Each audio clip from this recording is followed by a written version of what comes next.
There's some good news for sure. There's also some, developments that I would consider counterproductive. I need to see the details. That has not yet been released to determine on balance, is this better than what we have today or not?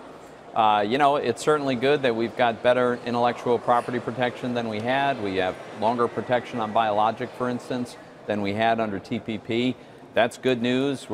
Apparently the Mexicans will not be able to use regulatory mechanisms to prevent a lot of our ag products from getting into Mexico. Dairy, they won't be using the geographic indicators that we think of as just just generic names, whether it's cheddar or Munster cheese. That's important in Pennsylvania. So I can point to a number of specific things that are improvements, but I'm also concerned about this quasi-sunset. We've got to see the details on that.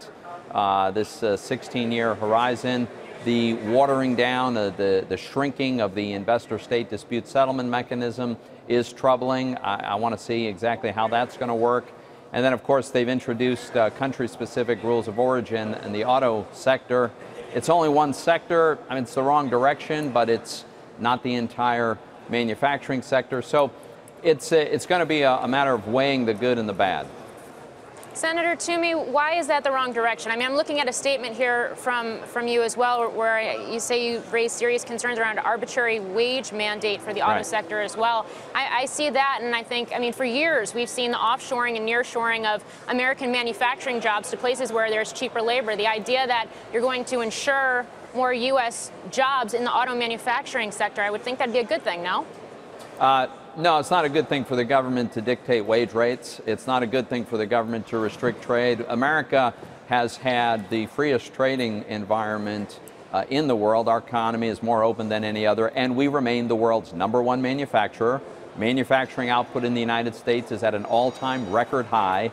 So clearly, we can thrive, our manufacturing sector can thrive in a free trading environment. Putting restrictions like this are, in my view, counterproductive, will raise the cost of automobiles for American consumers and create an incentive to make cars somewhere else that's not subject to these rules. So I don't think this is constructive. But again, it is focused on a single industry, and I've got to see the details on this. I should point out there's a big issue that is very much outstanding, and that is whether or not the Canadians choose to join into this.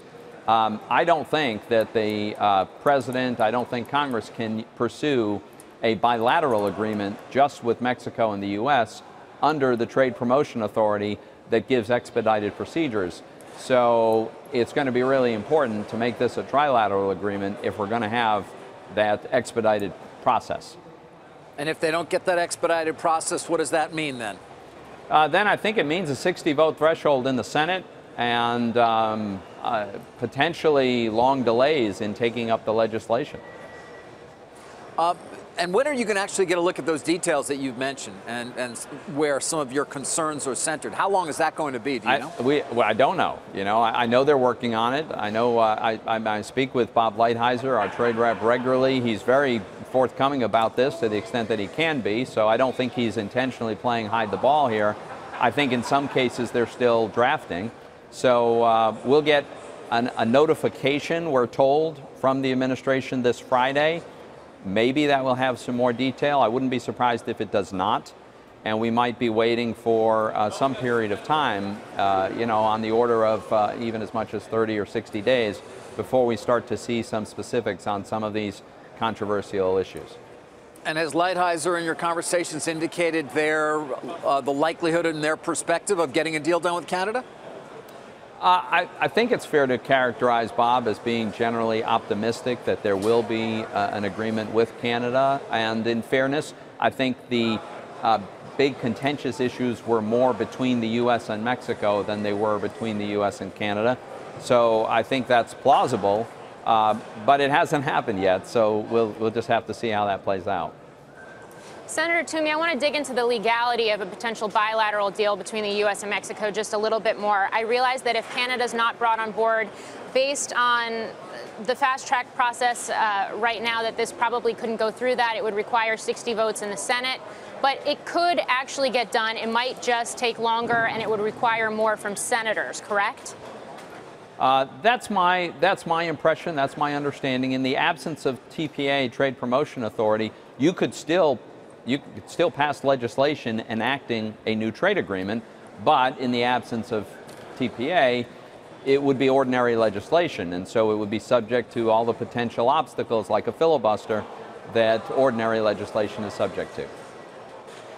Do you think any of the developments regarding Mexico or Canada have any weight on how things will go with China? And as an add-on to that, have we warmed up to the notion of ag subsidies helping us weather a long trade war with them? I haven't warmed up to that. Look, I think it's a bad idea to have the government subsidizing any industry. Now, it's a bad idea for the government to engage in a trade war, which results in certain sectors being retaliated against. But it's a compounding of flawed policy when we start forcing taxpayers to subsidize some sectors. For instance, there's the entire category of industries that utilize steel and aluminum. They've been put at a tremendous disadvantage. Are we going to write checks to all of those folks as well? I mean, I don't know where this all ends. So, no, I haven't warmed up to that approach at all.